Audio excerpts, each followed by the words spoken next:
it's funny because Gary said he made fast friends with Mr. McNair. And after you meet Mr. McNair for a minute, you realize he wants you to call him Marty. Just a great guy. And Marty is the father of Jordan McNair, who tragically died from the effects of heat stroke after an organized workout when he was just 19 years old and a redshirt freshman at the University of Maryland. Marty and his wife Tanya decided to turn their family tragedy into a positive force for education, and they founded the Jordan McNair Foundation. He wrote his book he just released, and he'll be here after the session, and I encourage you to come up and purchase his book because it's great. Some of our award winners are getting a free copy of that, so they're going to enjoy this book, and it's called Can My Child Play? The Questions We Should Have Asked. And it's something that's on everybody's mind as an administrator all the time, and you wonder what these parents are thinking sometimes that they don't ask these questions, and this is full of those answers. His foundation, their foundation, has made great strides and recently was able to get the Youth Athletic Protection Act passed in the state of Maryland, my home state.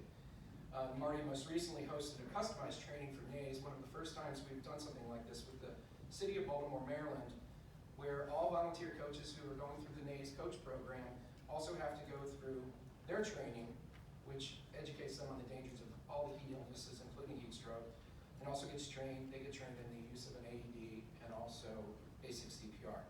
So really good stuff, and he's doing great work. And I think we're going to have a lot of fun listening to Marty today. Please help me welcome Mr. Marty McNair.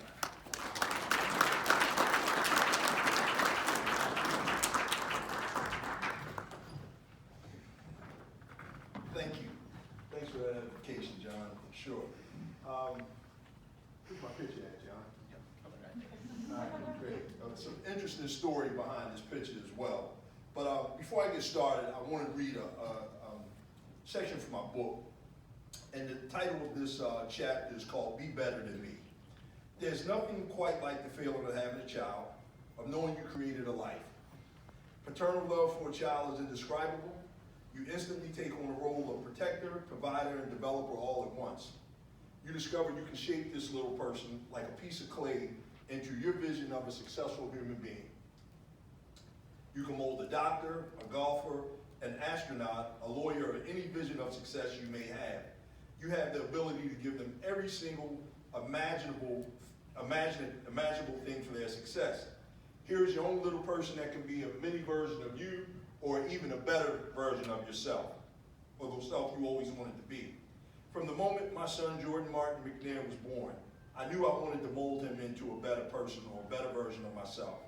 I embraced fatherhood head on because I was confident with Jordan I had an opportunity in front of me. An opportunity to give my son the tools he needed to be better than I was. And when he suddenly passed away at the age of 19, he was. Jordan was everything I could have imagined a son could be. Even in his death, Jordan was able to make an impact not only on his friends and family, but on the world of sports as well. It wasn't the type of impact I thought it would be. It wasn't the type of impact I thought he would make all those years when he was born, but it's the impact that I know will help the world be a better place. This is something I could never purposely molded my child into, no matter how hard I tried. Jordan was a great kid, not just in the way that every parent thinks their child is great. He was caring and kind. He was a Division I football player at the University of Maryland, but he still called home for permission to go out with his friends. He had a wide gap tooth smile that was proportionate to a 6'5", 300-pound frame, yet almost so absurdly large that you couldn't help but smile back at it. And he had an energy that lightened your mood every time you talked to him. By the time I was 19, I was already a statistic on the west side of Baltimore City. My poor decision making started at an early age, and by that time, my need to fit in with the wrong crowd was leading me toward nothing but drug use and jail time. You guys don't mind if I come out, do you? Okay. Can you hear me? Hello? Hello? The last time I had a conversation with my son, Jordan, was May the 28th of 2018. The conversation basically went, hey son, I know practice starts tomorrow. Have a good time, how you really feeling? He said, Dad, I feel pretty good. Just as much as any kid, any sophomore, redshirt sophomore that had ambitions of going to the NFL one day. That was May 28th, and when they're in college, most of the time, if you all have college, that's student athletes or at home, or just college kids that with parents of, you already know, they really don't call as much unless they really want something at that point. So I already knew when I told him to call me telling him to call me may have been he'll get back to me 3 to 4 days from now. That was May 28th. May 29th, we received a call, and the call pretty much was something like, Mr. McNair, this is so-and-so from University of Maryland Campus Security. There's been an incident on the field. Jordan had a seizure. And at this time, I'm thinking, I just told you, here's a guy 6'5", 300 plus pounds, a size 16 shoe, had never been in the hospital except for the time that he was born. What do you mean he had a seizure? So while we're en route to the hospital, me and Jordan's mom, I'm not really a panic button pusher type guy, trying to keep his mom pretty much calm until we got to the hospital. And when we got to the hospital, unfortunately, my questioning didn't start until we walked into the ER. So when we walked into the ER, Jordan was in a bear suit, pretty much what they call a bear suit, and it was a cooling device. I had no idea what a heat stroke was. I had no idea what heat exhaustion was. I had no idea what any type of heat-related injury was at this time. So while he's there and they're trying to cool his core body temperature down, the very first 2 questions I asked the athletic trainers when I walked in the hospital was, first of all, had this ever happened to you on your shift? No. Second of all, what happened? Nobody's really saying anything about a heat-related injury. However, there's a lot of terminology that I'd never heard before. Rhabdomyolysis, never heard that one before. All these other different things. I've kind of started hearing a couple things about some type of heat-related injury. I, like every other parent in America, only thought about, guess what? If you had heat stroke, basically you've been out in the sun too much, all you need to do is get some cool shade, drink some water, everything will be all right with the world. However, after we spent the night in the hospital, that night, the next morning, they made a medical decision to airlift Jordan to the University of Maryland Shock Trauma Unit. So when they airlifted him to the shock trauma unit, the very first doctor that we spoke to when we got there said, basically the first conversation we had, she said in 5 different times, your son is really sick, your son is really sick, your son is really sick. This was the very next day, and I'm saying, doctor, I understand what you're saying, you don't have to keep repetitively saying that. However, we had no idea how sick Jordan was. All I know at this time, rhabdomyolysis, some liver conversation, some things, I just know they have him hooked up to a lot of support machines. Support for his liver, support for his kidneys, dialysis, obviously it's an ECMO machine, obviously some type of lung machine. However, I'm still not really grasping everything. This was Tuesday. We airlifted him Wednesday. They start talking about a liver transplant on the following day. Now, when we're talking about liver transplants, basically we're having a conversation, well, we may have access to a liver, but it may have hepatitis C. We have a different pool, we have a quick pool of livers. And at this time, I'm still kind of grasping onto this, so I'm having sleepless nights. I'm up all night really just researching what's going on with heat stroke, liver transplants, the type of organs that all of these things are really working together because we still really don't have a clue on what's going on with him. Now, this is in the first 2 or 3 days. Thursday rolled around. Did you think about the liver? Really don't know. Friday morning rolled around. The doctor pulled us in. The transplant doctor said, guess what? Jordan's liver has 85% necrosis. If we don't make a decision right now, he'll be dead in 12 hours. Do what you got to do to get a liver. But I'm still trying to grasp, or we're grappling with the fact of what the heck happened between Tuesday and Friday where my son's liver is 85% dead. Trying to figure this out. As things go on, what I do realize is that Jordan had a heat stroke. They were running gases the very, very first day of practice. Here's a 300-pound kid running the same drill as a person or a wide receiver, a safety that's half his size, which makes no sense to me ever. It still doesn't. This is prevention. I'll get to that later on. But they were running gases the very first day of practice. No acclimatization. There was no safety equipment on the field. They weren't running an EAP. I had no idea about any of these things while all this was going on. Hindsight. So they were running gases. Jordan started to go down, maybe started to slow up on that 5th or 6th gasser. And obviously when he came back, he was coming back, he was dragging, kind of jogging. A couple of his teammates grabbed him, took him, handed him over to the athletic trainers. that on the field that day, and it took an hour and 46 minutes for them to get my son to the ER. I had no idea of that 20 to 30 minute window that you had to use to cool a person down. I had no idea that when your person's core body temperature goes above 104 degrees, in layman's terms, the best way that I can understand it is that that's the equivalent of your body being in a microwave oven. I had no idea that all of these things and all of these signs, and when a person starts going through the whole process and the signs and symptoms of it, from heat exhaustion to heat stroke, here's this 6'5", 300+ pound kid, now he's agitated, now he's swinging, he's this, he's that. And they made one final decision initially to say, guess what, we're not going to practice on this field. At the last minute, we're going to practice on that field. So when they made that decision, when the EMTs came, the EMTs couldn't even find the right field. There was an emergency action plan in place. However, me not knowing the magnitude of the emergency action plan, they never ran an emergency action plan consistently. So in the event of when Jordan went down, the EMTs went to the wrong field, where in reality they should have came to the practice field, and here we are an hour and 46 minutes later when we finally got him to the hospital. So now I see in hindsight where this core temperature or his liver is 85% dead because look at all the time he was in that microwave oven. Jordan had a successful liver transplant that Friday. However, I think it was so much damage done, that was probably, I think maybe that was June the 1st sometimes. Jordan passed on June 13th from complications of heat stroke or heat-related injury. When you're that sick, basically it's kind of like what they call the ICU shuffle. You can have a good day, you can have a bad day. You can have a good shift, you can have a bad shift. Can't have two bad shifts in a row. So at that time, Jordan became brain dead.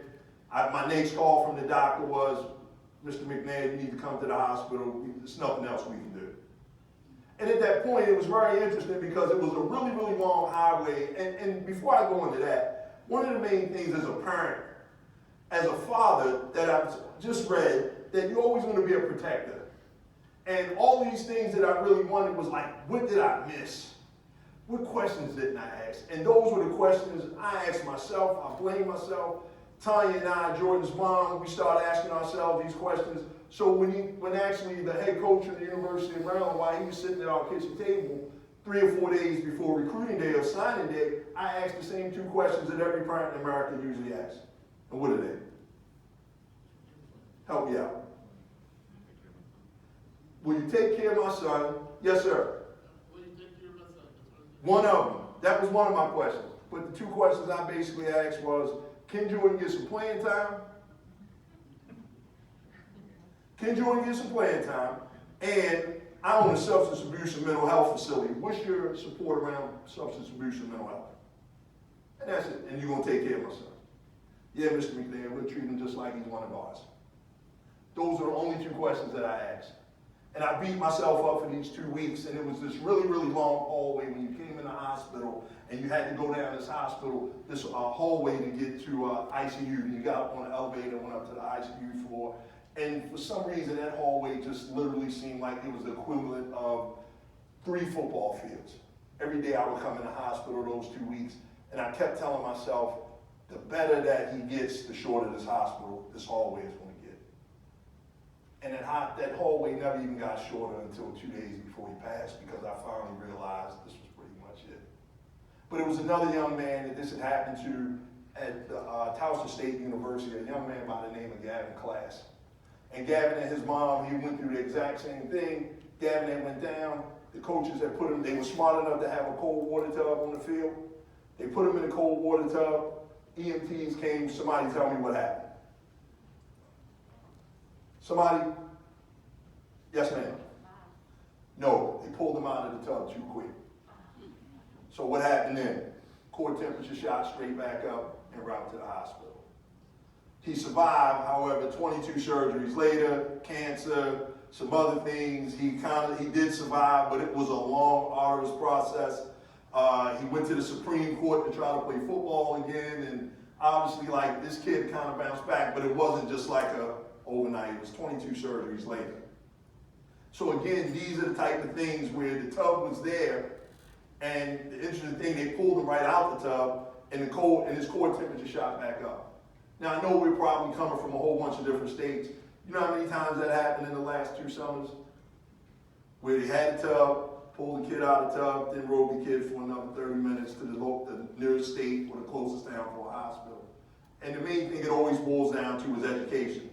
So one of the things that when Jordan passed on June the 13th, it was you can either let your grief take you down this rabbit hole of despair that you'll never get out of, and as opposed to seeing me on HBO and CNN and all these different Good Morning America telling our story, you probably would have saw me somewhere else you would have saw me on the news for grabbing the coach or something like that.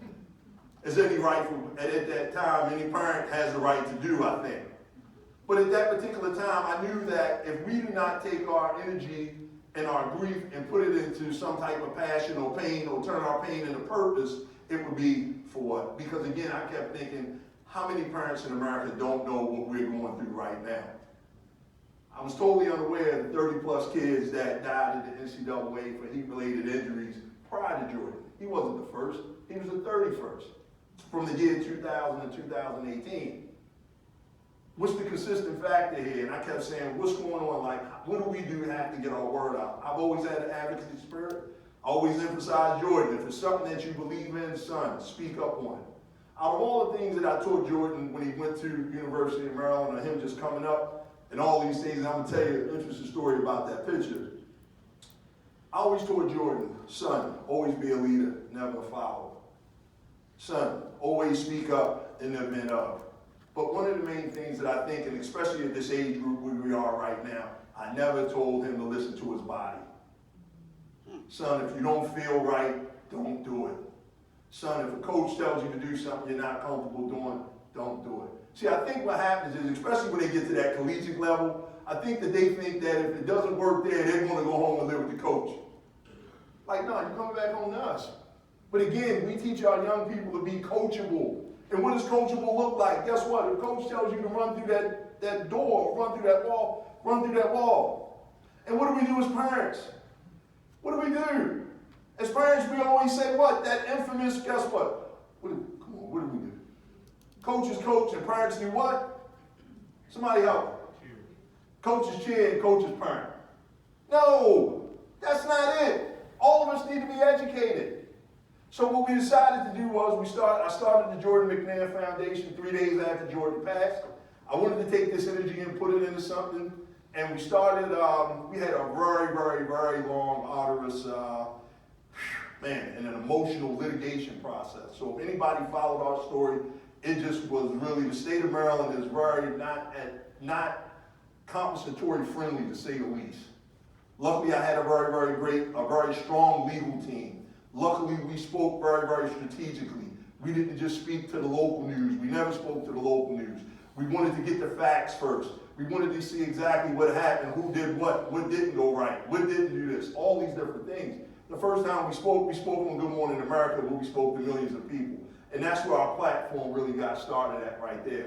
But one of the main things was, initially when you want to just do the right things, we wanted to donate cold water tubs to sports programs. Funny story. So we did our we did our golf tournament. We had just did our sports clinic. And the interesting thing about our sports clinics was, the last time I was in San Antonio, me and Jordan came down in 2016 for the Army Combine, right? And my dad is a 84 retired military, and he's very techie. So I had these big dark sunglasses on with a video camera in them, right? And I'm sitting up in the stands, and I'm just watching the kids participate. And I'm watching Jordan run whatever the 40 was, or whatever the case may be, and I'm just recording. However, there was nothing ever for a parent to do. If he went down, I had no clue. Did anybody ever point out any type of safety equipment? Heck no. Did they even point out where the bathroom was? Of course they did. Did they even say they had an AD machine? No. Did they even say, hey, we got even though it was January, we got a cold water tub? No. Do we have a safety tent? No. I don't know if they did or not, but nobody ever pointed it out to me. So in the event that Jordan went down, or any student athlete that would participate in that down, what was the parent supposed to do? You had no clue, because nobody never educated us.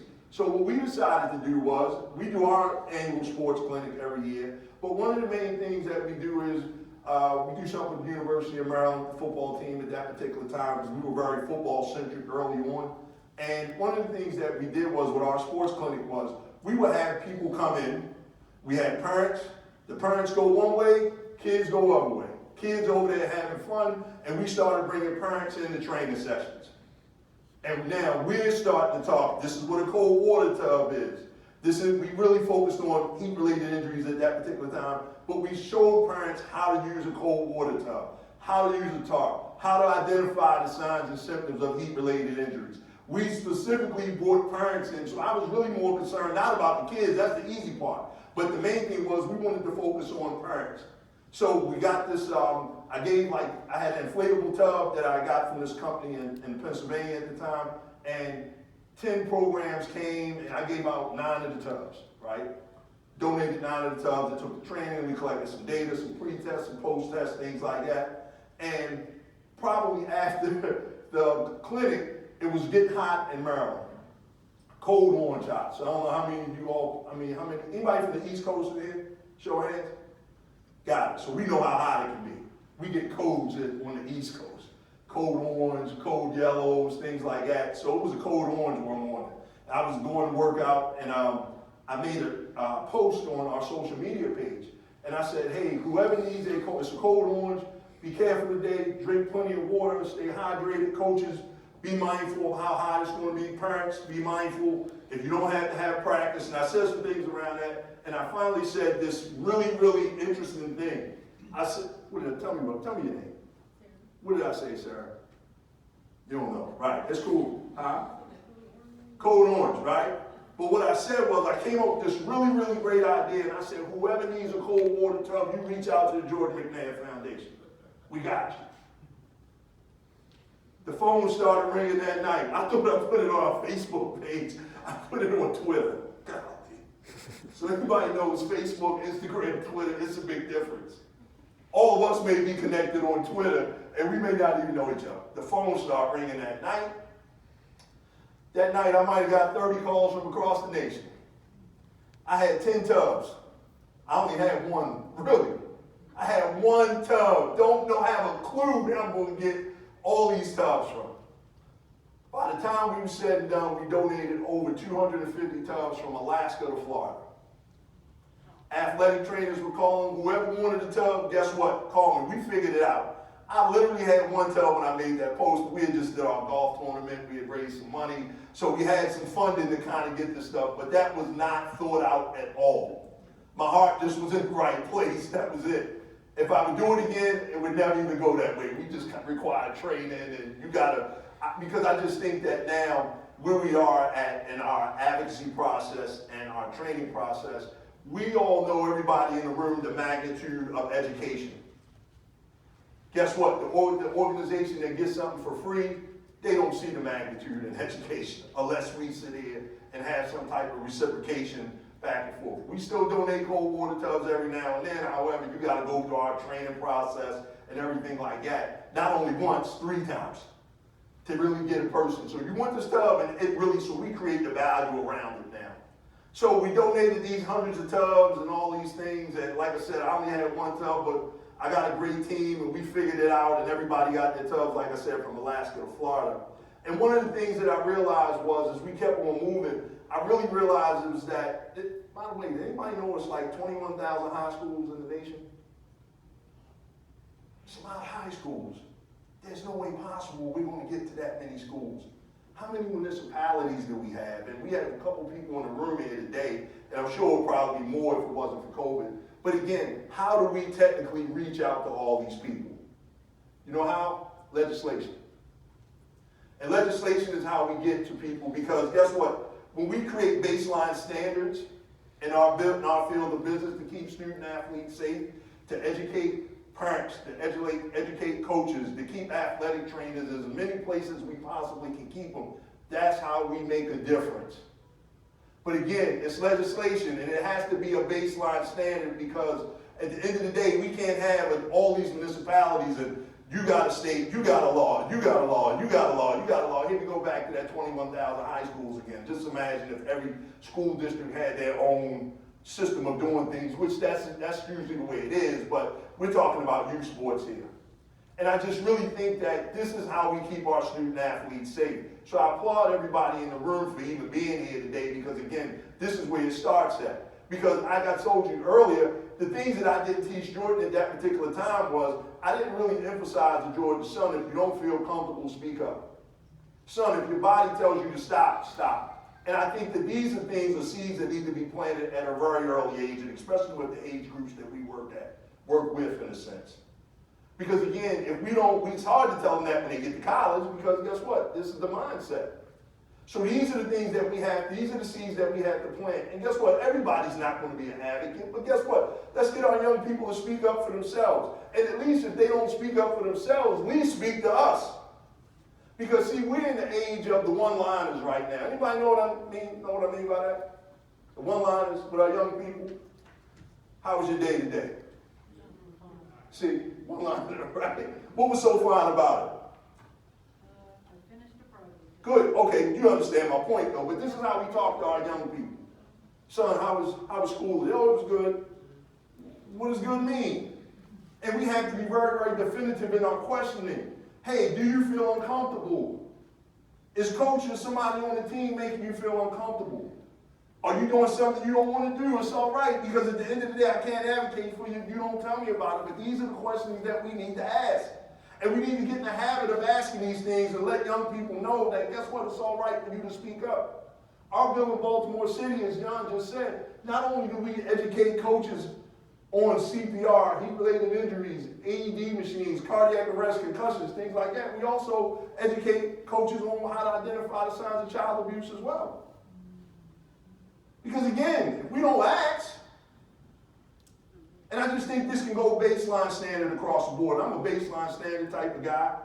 I'm going to tell you, we've got some laws passed in the state of Maryland. We got the Jordan McNair Safe and Fair Play Act, which is a really big one, and I know this isn't the college crowd, but this was that whole NIL bill where players were getting paid for their image and likeness. I have no clue. I have no interest in players getting paid for their name, image, and likeness. However, we do have a voice, because one of the main things that we focused on for us to participate in this bill was basically you have to put the health and wellness and safety of a student athlete first. Out of 52 states, out of maybe 27 states that got this passed already, you know, the state of Maryland is the only one that had the health and safety component first. How can we pay kids if we can't keep them safe? How? But again, this is something that we do. I was in front of Congress in June of 2017, and my wife was the political junkie in our house, and she said, babe, I'm telling you, I know you're optimistic, but you need to be realistic. And I met with congressmen, and I met with senators, and all these things, and we testified in front of Congress to create this baseline standard of the health and safety component baseline across the state, across the nation for all collegiate student athletes. And obviously, you know, with Democrats and Republicans and all that type of good stuff, and, you know, people talking the game, and my optimism went to realism in about a week. Because you would think that the one thing that people would always focus on, I was looking this up yesterday, and basically what it was, they were saying, I don't know if anybody read this article, where they were saying how Facebook and social media, everybody agrees that it's very damaging to young people. But what about sports? We're in a business where if we're not prepared and educated, guess what? It's not a matter of what's going to happen, it's a matter of when it's going to happen. We know it is going to happen. And the more prepared that we are, the better, the safer that our student athletes will be. How am I looking on time? Okay, great. I don't want to take up all your time here, for sure. But again, education, that's significant. That's the business that we're in, and we have to educate everybody. And when I talk to parents, one of the things that we emphasize is, what are the right questions to ask beyond, can my child play? And two, why isn't my child playing? Why is my child on the bench? The questions that we should be asking, or we should be encouraging parents to ask. Do we have an emergency action plan? If we had a fire in here right now, we already know we got 1 door, 2 doors, 3 doors. But what if we didn't have signage, or what if we didn't know the significance of these things? We'd all be scrambling for whatever door we can get out of, and some of us may not make it. So when we're looking at EAPs and things of that nature, when we're talking to parents, one of the things some of the questions we should be emphasizing to them are primarily 5 questions. We don't have to have, as a parent, you don't have to have a detailed EAP plan that we would ask athletic trainers and things like that, like what egresses are where, those type of things. But the basics of, guess what? In the event, what's the closest hospital? What's the closest police station? What's the closest fire department? How long should it take an EMT to get here? Who's going to ride in the ambulance if I'm not there with my child? Are any of you CPR certified? Are any of you MedTech certified? In the event that my child has a bee sting and you have the EpiPen, who's going to apply the EpiPen to my child? If my child's asthma pump is with you and my child has an asthma attack, who's going to apply the asthma pump? Who's going to assist with these things? These are the basic things that we all need to know. We sponsor a program in Baltimore City, and I'm going to tell you guys, they had me like, I was up to here one day. I just hung around, they had invited the team, it's a football program, they invited the team from New York to come down, and here goes for sure, not that what if, but when it happened, kid went down, a youth program, kid went down, broke his fibula. All of the coaches are standing around, administrators standing around. And I'm just sitting here like, is the kid's parent in? Does somebody call 911? Is somebody going to run over to the gate to let the EMT in or direct them in? All these things. So, of course, it was a perfect storm. Luckily, the EMTs came. They carried the kid away. But when I start pulling everybody in and I'm saying, well, guess what? You all need to run an emergency action plan. Everybody start finger pointing.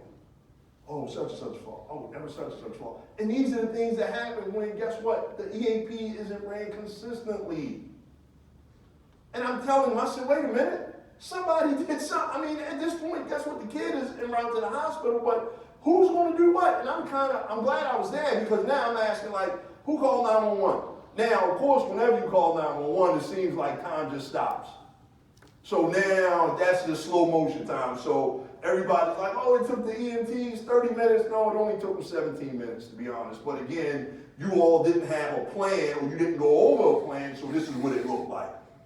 So we need to encourage parents to ask these things. The EAP is so significant because, again, it's not a matter of what's going to happen. We already know is when it's going to happen. And the more and more we're prepared for when it's going to happen, guess what? That's the safer our student athlete will be.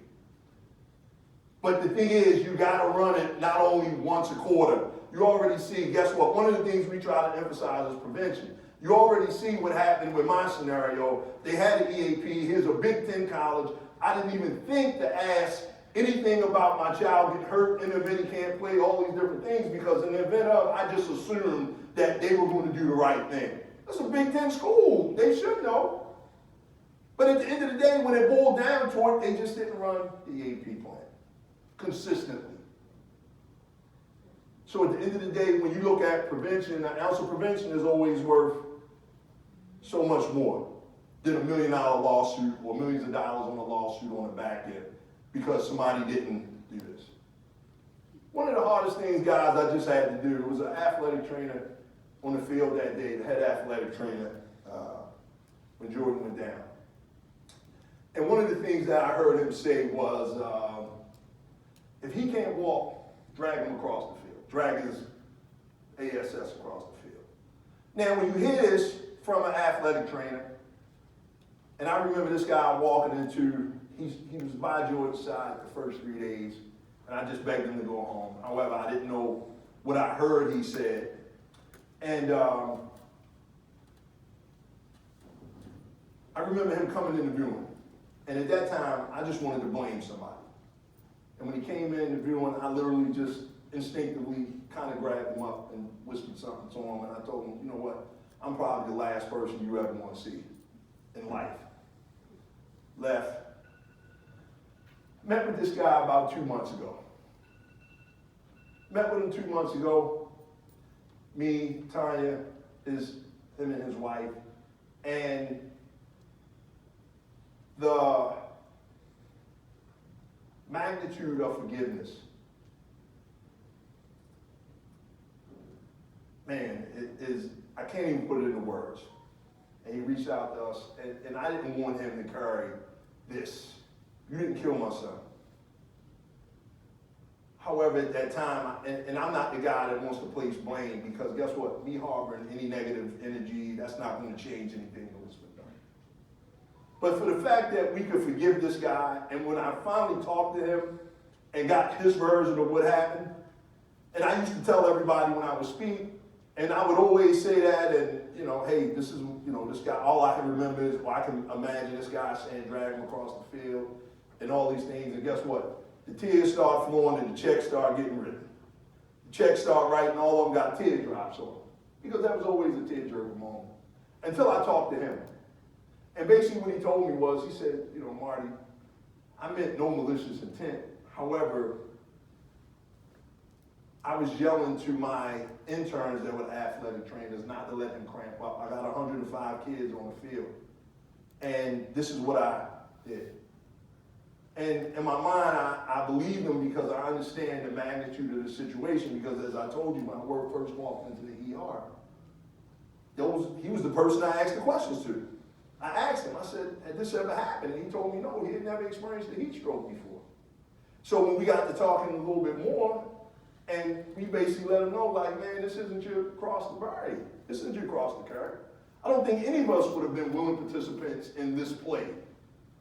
Because if you had asked me, I wouldn't be standing here, I'd be gone, and Jordan would still be here. But the fact that we forgave this guy, and obviously it was some tears that flowed, and my thing was like, man, I understand this affects your family. But one of the main things is, I understand that where we are right now, we know what didn't happen. We know what wasn't done. And he basically told me, we didn't run the EAP consistently. We just didn't. However, here's a guy that I can say, look, you join my team and this is where we can go at. And this is how we save more lives. Forgiveness is a very, very powerful tool, and what it does is it gives freedom to the person that holds on to it. Nobody particularly, I'm a firm believer in children are gifts from God. Sometimes we got to return our gifts a lot sooner than we want to. I had no regrets what I did in 19 years with my son. None. So forgive this guy and to work with this gentleman, and really here's a guy that's gung-ho to like, how can we continuously make a difference? It looked totally different. But if it wasn't for faith and all these things, I don't think this is something, I couldn't have did this last year. I definitely couldn't have did it 2 years ago. I just told you when I grabbed him up the first time, it was like, where I was at that time. And when he told me his version of what happened, and I looked at it, and I don't know if a lot of you really know our story, but it was in the media, and it was brutal. And it was a systematic failure, and it showed and highlighted what a systematic failure looked like. But again, to really just move on and make progress to really save lives, I look at it as Jordan's journey may have only been 19 years. Look at the impact that he's making across the nation now and the country in regards to saving the lives and impacting the lives of student athletes.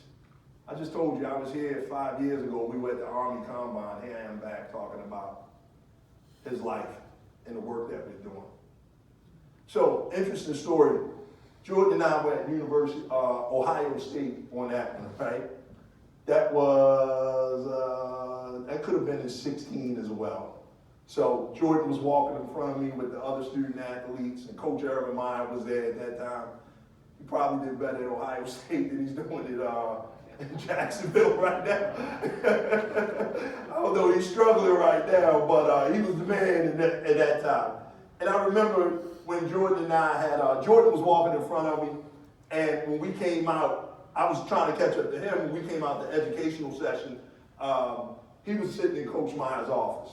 And Coach Meyer basically was like, we want him to come in, but in the event that he does or he doesn't, wherever you go, you always make sure you get a lifetime scholarship. What's a lifetime scholarship, Coach? Everything they're going to get out of you, you make sure you get the equal amount out of them. in the event that he leaves early, he can always come back and get a scholarship or come back and still get his degree. So these were just some nuggets in the various coaches that we talked to along the way. And the interesting thing,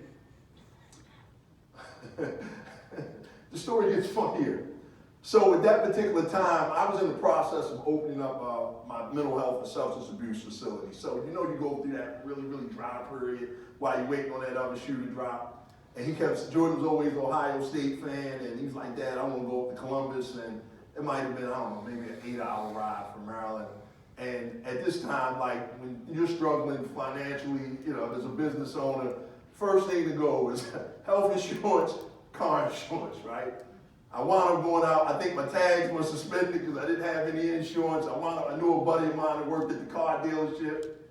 And I went out there and he gave me a sticker for my car, and I put the sticker on the car. But again, this is what we'll do for our kids.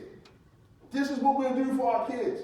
The funny thing was, he had just got his driver's license, and he keeps saying, Dad, let me drive. I'm like, no, I got it. It's okay, I got it. Don't worry, I got it. But the things that we do for our kids, and the sacrifice that we make for our kids. Let me say this. Unfortunately, we've lost a lot of young people in the last 2 years. And people always ask me, like, where do you find the strength at to do these things? And I tell you, I think that any parent of a child, if you have any type of advocacy, these are the things that you would do for your child, short of breaking the law. And that just goes with being a parent. And that goes with making them better than us. The last thing we need, before I conclude, is we've lost a lot of young people this summer from heat-related injuries, cardiac arrest, always on the first day of practice. We even had a more of a summer last summer. We lost probably more kids this summer than we did last, but we're still losing kids. The last thing we need is another foundation in a dead student athlete's name. It's the last thing we need. And this is where we take the opportunity in rooms like this to spread the word of safety and education and things like that. This is where we do it at right here. So everybody in the room, literally, you are the messengers. I was on a phone call the other night with, probably 10 families that lost their student athletes, their young kids as a result. It's a support group. And unfortunately, our states, where we try to sell prevention, but unfortunately, people don't want to listen to a policy unless it's written in blood. We already know what the outcome is going to be if people aren't educated. Like I said, it's not a matter of what, but when.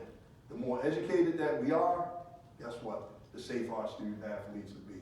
Thank you for listening to me.